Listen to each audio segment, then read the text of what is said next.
All right, so what we're going to get into today now is we're actually going to talk about the Jeffersonian era. So Jefferson is going to become president, and of course his presidency is going to transform things. And even the presidents that come after him are considered part of the Jeffersonian era because they also adhere to Jeffersonian ideals. So Jefferson is going to become a very important president. So he's going to become our third president and a very influential one. So first thing we got to talk about today is an election, right? Because if Jefferson becomes president, he has to get elected. So 1800 is an election year, and it's actually one of the more pivotal election years in American history. I don't think you have to know every election in American history. I actually used to require that, as crazy as that sounds. How nice am I now? But I do think you need to know this one. I do think if I ask you about the election of 1800, you should be able to tell me about it, because it's kind of unique. Okay? So in the election of 1800, really you had two major candidates. I know there's three up there, but bear with me. The two major candidates in the election of 1800 were John Adams, who was the incumbent. Does anyone know what that means? He was already in office. Last one, yeah. He's already sitting in office. If you're the incumbent, you're already there. You're now up for re-election. Typically, incumbents have an edge, by the way, just so you know, in American politics. Not this time. So you have the incumbent, John Adams, who's a Federalist, right? And his primary opponent was his political rival, but friend, they were friends, Thomas Jefferson. They didn't always get along, but they were, these guys were two of the most important founding fathers around. So, in the election, John Adams, he's going to lose. Now, John Adams loses support over the course of his presidency because many Americans disagree with his foreign policy of avoiding war with France. They didn't like it for that. They criticized him heavily. He also, of course, the Alien Sedition Acts made many Americans angry because they felt like it was unfair and unconstitutional. So John Adams, ultimately, he ends his presidency kind of on a down note. So many Americans are going to turn away from him. So here's the deal. John Adams isn't going to win. But there is an actual question about who's going to become president. Here's why. When the Electoral College cast its votes, remember we talked about the Electoral College a couple weeks ago, last week I think. When the Electoral College cast its votes, they cast an equal number of votes for Jefferson and his running mate, Aaron Burr. Now here's the deal. Back in those days, unlike today, presidents and vice presidents didn't run on a common ticket. Today, when you go in the voting booth and you vote, you are voting for a matched pair of president and vice president from the same party. They come together. It's a package deal. Okay? So like you went in the voting booth in the last election, you would have seen Obama, Biden together. Okay? Or Romney, Ryan together. They come together. You don't cast a separate vote for president and vice president. But that wasn't how it was back in 1800. In 1800, there were no package deals. Whoever got the most electoral votes became president. Whoever got the second most electoral votes became vice president. Now, that's a fine system until it isn't. Okay, it has its downfalls. It's kind of neat to think that you could have a president from one party and a vice president from another. But by 1800, they already figured out how to avoid that anyways. Okay, by 1800, what they did was the Electoral College would cast a majority of the votes for one person, making them president, and they would cast the second amount for another person from that party, giving them the vice president. So you were still getting people from the same party, ultimately, in office. Okay? Now the problem here was, when they actually cast electoral votes, one of the electors just made a mistake, and they cast their vote the wrong way. It was intended for Jefferson to get one more vote than Burr. But when they cast the votes, you had an equal number. You had a tie. Now, we had prepared for the event of a tie. In the event of a tie in the Electoral College, also in the event that no candidate gets a majority of the votes, which is going to happen later on, so keep that in mind. In the event that happens, when there's a tie, the decision goes to the House of Representatives. Because the House is made up of people that we voted for, so ultimately it's still democratic. People we voted for are not going to vote for us to be president, right? So in the House, they had a vote. Now here's what they did. This is where it gets tricky. The Federalists had an opportunity to sabotage the election. Now there was no chance of the Federalists winning. The Federalists are out. They're not going to win, period, end of story. But how could the Federalists sabotage the election? The Federalists toyed with the idea of casting their votes in the House for Aaron Burr.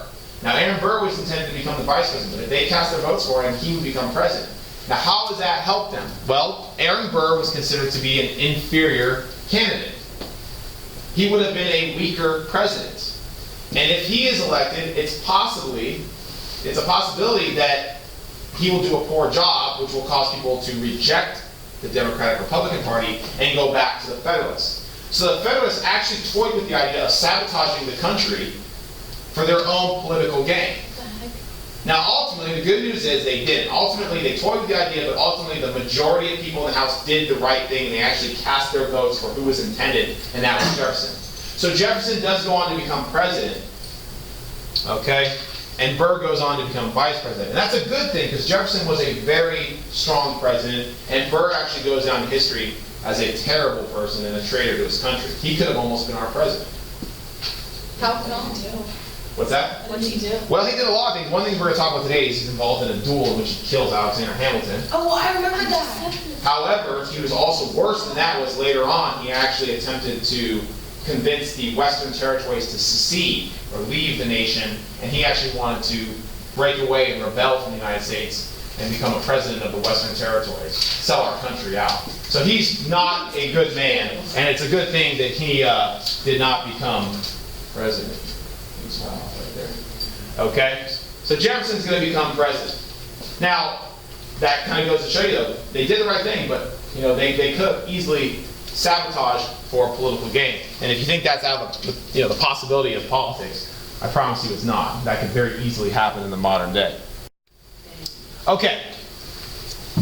Now, there's the electoral map. You can see Jefferson wins, and of course Jefferson wins, and unlike in 1796, he actually, because the reason why he wins is because he actually wins some northern states. I mean, look at New York. New York was solid Federalist territory. Okay? So that's a major win for Jefferson. That showed you that people largely supported him. He was a popular president, and he goes down in history as one of the better ones. But that's not to say he was perfect. He did have some, problems during his presidency we're going to talk about. Okay. So here's one of the things about Jefferson.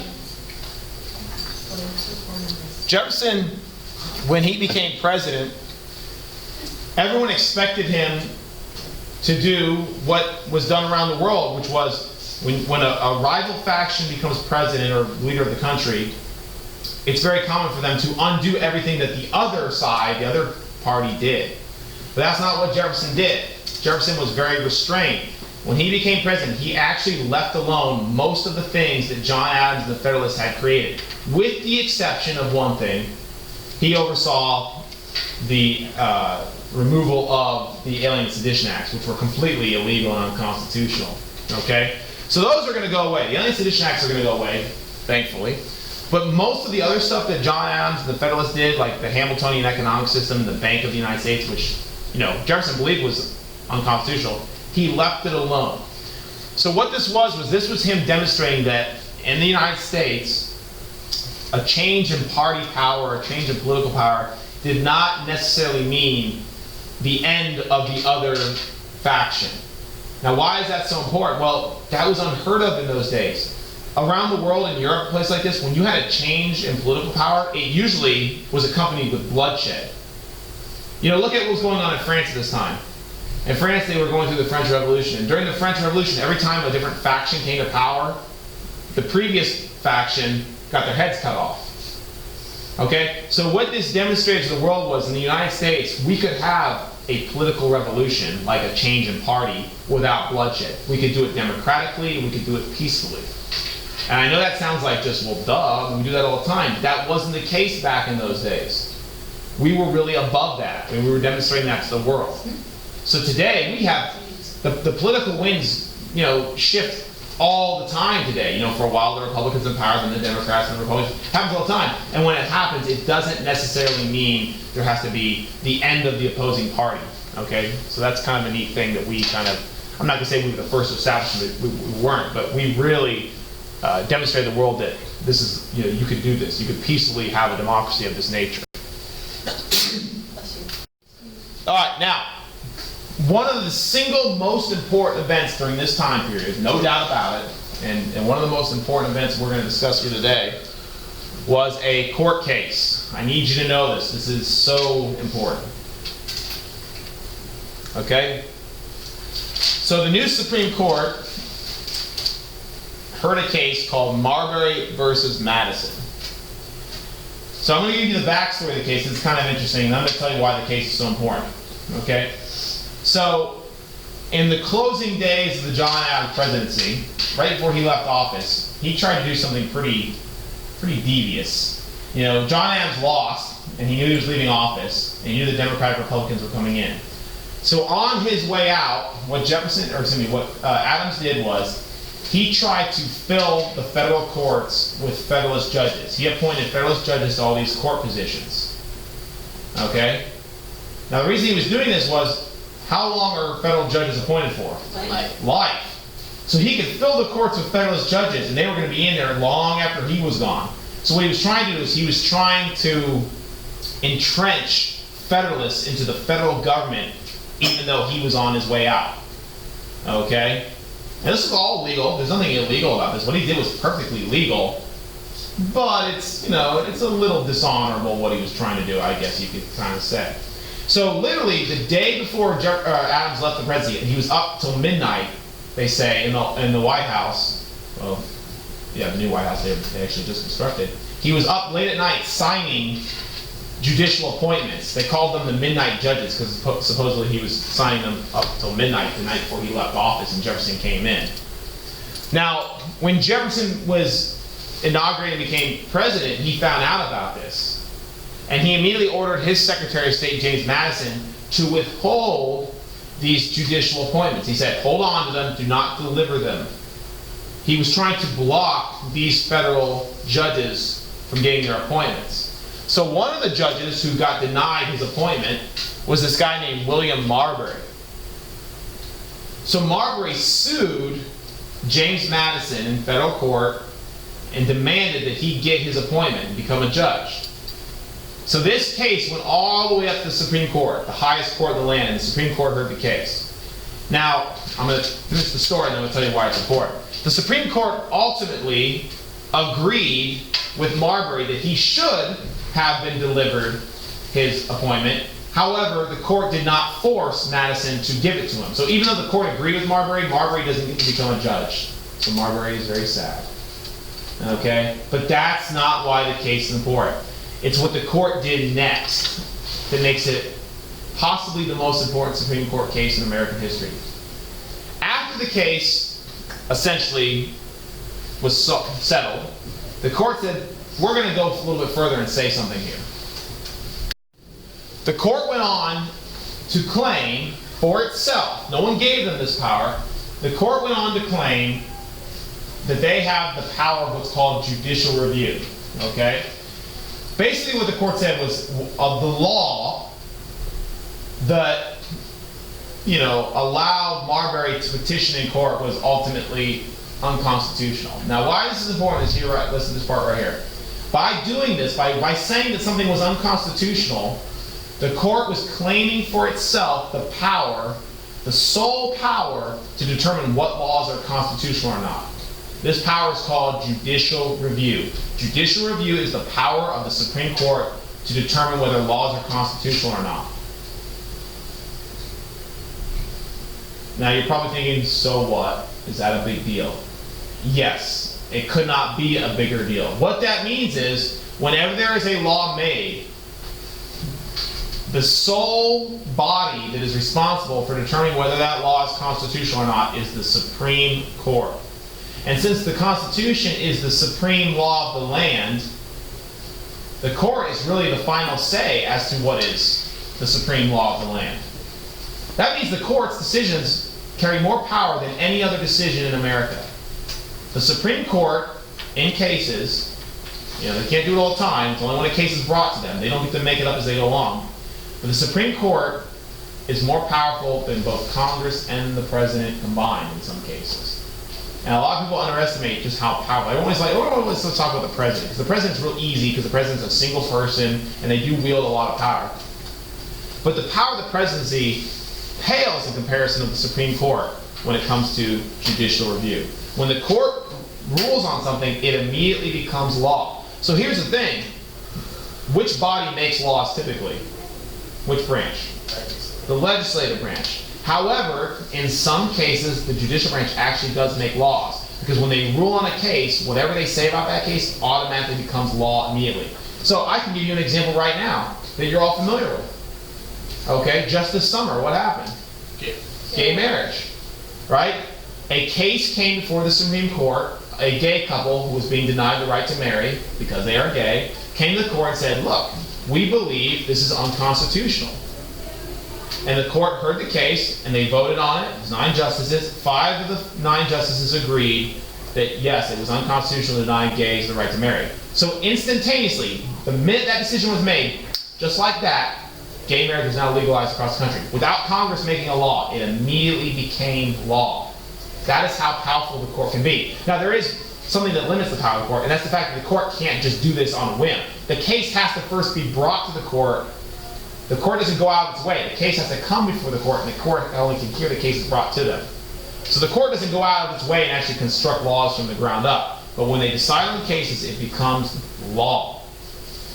And that is so powerful, because there's nothing more powerful than the Constitution. So the Supreme Court's primary role today is because of this case. The Supreme Court's primary role today is the interpreter of what is constitutional or not. It's the most powerful thing that they can do. You really need to know that. Okay? Judicial review. I mean, it's inscribed right there at the Supreme Court. It's inscribed from the case. It is emphatically the province and duty of the Judicial Department to say what the law is. Those words give the power of the court this judicial review. Very important. All right, let's go to another area. Let's talk about foreign affairs and war. Now, Jefferson also was president during one of our first foreign conflicts. All right. Now, this isn't a war in the sense that, you know, it's not a war against another country. We don't remember it as a war. But it was a conflict. It was one of the first times we actually had to use, well, it really is the first time if you don't count the American Revolution. It's really the first time we actually had to use force overseas. Okay? So, during Jefferson's presidency, he had to deal with the problem of what's called the Barbary Pirates. The Barbary Pirates were these North African pirates, okay, that would raid ships that came through usually the Mediterranean. Okay? Now, most countries would just pay off the pirates. They'd pay them a tribute, and that tribute would then, the pirates wouldn't attack the ships. But rather than do that, the United States decided, no, we're actually going to fight these guys. Now, in order to fight them, we had to develop a navy. We didn't really have much of a navy, so we had to develop a new navy of these smaller, swifter moving attack ships, and we sat out and we defended ourselves against the Barbary Pirates. Okay? So this is kind of important because it was really the first example of the United States having to use force overseas, and of course it ultimately led to us building up our navy. And we're going to need that navy because not too long down the road we're going to find ourselves in our first war as a new nation, you don't count the revolution, against Britain. And of course, we're going to need that navy because they're, of course, one of the biggest naval powers in the world. So this is kind of a first foray into a conflict for the United States. All right, now the thing that most people know about Jefferson, he's most remembered for, though, is the Louisiana Purchase. So let's just talk briefly about this. In 1803, and I'm going to be real brief because we have too much to cover today. In 1803, France offered up to the United States the Louisiana Territory. Okay, this is the Louisiana Territory over here. Okay? At the time in Europe, just a little backstory, France was at war. This is the Napoleonic Era. Napoleon was in charge of France. And, you know, there was a lot going on. And Napoleon simply just did not have time to deal with an American empire. He was too busy conquering an empire in Europe. So Napoleon said, okay, I can sell this territory to the Americans, make some money. But also, by giving the territory to the Americans, it'll strengthen America. And America, of course, was somewhat the enemy of Britain. So therefore, you hurt Britain, France's arch rival. So, you know, France had a lot of benefits to doing this. So France offers up to us and says, hey, what do you guys think? Would you like to buy this? And we're like, oh, that would be a really good deal. And they're offering us a really good price. Like pennies on the acre. It was ridiculous. Okay? So we were like, yeah, we'd like to buy it, but the question becomes, for Jefferson, can we buy it? Can we buy it? That's the question. Because Jefferson is a strict constructionist. Remember we talked about that yesterday? He believes that the federal government can only do what is specified in the Constitution. And nowhere in the Constitution does it authorize the President of the United States to negotiate treaties with other countries for the acquisition of land. It's not in there. And if Jefferson is truly a strict constructionist, he should pass up this deal because he's not given the power to do so in the Constitution. So Jefferson is conflicted. He wants the land because he knows it's a great deal that we shouldn't pass up, but at the same time, his principles say you can't do it. You're a strict constructionist. Follow the Constitution. Okay? So it's a big dilemma for Jefferson. Okay? And of course, he knows that if we get the land, this will probably secure our country for all time. That much land will guarantee that we will continue and survive as a country because it's such an amazing amount of resources. Who's like living there? Who's living there? Mostly Native Americans. However, there were some American settlers out there. Of course, they were not living in the United States. And there were also French settlers. But it was very, let's put it this way, it was very sparsely populated. It was not a densely populated area. It was still considered what we call the frontier, which means, kind of the Wild West kind of idea. Okay? So yeah, that's a good point though. Like, did anyone ask these people living in there if they wanted to be sold off to America? No, not at all. Okay, and that's just how things worked back in those days. So ultimately what happens, you all know this, we buy the land. Jefferson says, I know it's wrong, and I know it's unconstitutional, but I'm going to do it anyways. So, even Jefferson, one of the most principled men around, he was even able to kind of betray his own principles because this deal was just too good. So according to Jefferson, this was unconstitutional. He broke the law. But it was worth it in his eyes. And of course, did anyone complain? No. Who's going to complain? It's too good a deal. So, that kind of goes to show you, laws really only have teeth, or they're only enforceable when there's a public behind the law that wants to see it enforced. And since the public didn't care, they just said, the heck with it. So arguably, I don't think Jefferson did anything wrong in my own opinion. But arguably, if you're a strict constructionist, Jefferson violated the Constitution. But no one really cares because, hey, we wanted the land. So what are you going to do? So anyways, we got the Louisiana Territory. Now, the question becomes, what did we get? We bought before we inspected. Okay, we didn't try before you buy. We said, we got this land, we just knew it was a good deal. Now we said, what's out there? Who's out there? So Jefferson called upon an expedition. He said, I'm going to send some people out in this territory to see what we got. So this expedition was led by two men. Okay, a guy by the name of Meriwether Lewis and another guy by the name of William Clark. This is the famous Lewis and Clark expedition. These two guys were tasked with putting together an expedition that would explore the newly acquired Louisiana Territory. A very dangerous mission. Because they didn't know what they were going to run into out there. It's not like this place had never been inhabited. People had been out in this territory for the last, over 100 years. But it had never been formally surveyed or inspected. So they were to go out, see what we got, and bring back reports on the landscape, the vegetation, even take biological samples, because of course Jefferson himself was a scientist and he was fascinated by things like this. They were to go out and make treaties with the Indians. They were given, gold to give to the Indians in order to let them know, hey, guess what? You're part of the United States now. They weren't asking, they were telling them, just letting you know, the United States now owns this territory. So these guys had a big task. Now famously, they were also aided by a Native American woman. Okay, along the way, they picked up this Native American woman who was pregnant at the time.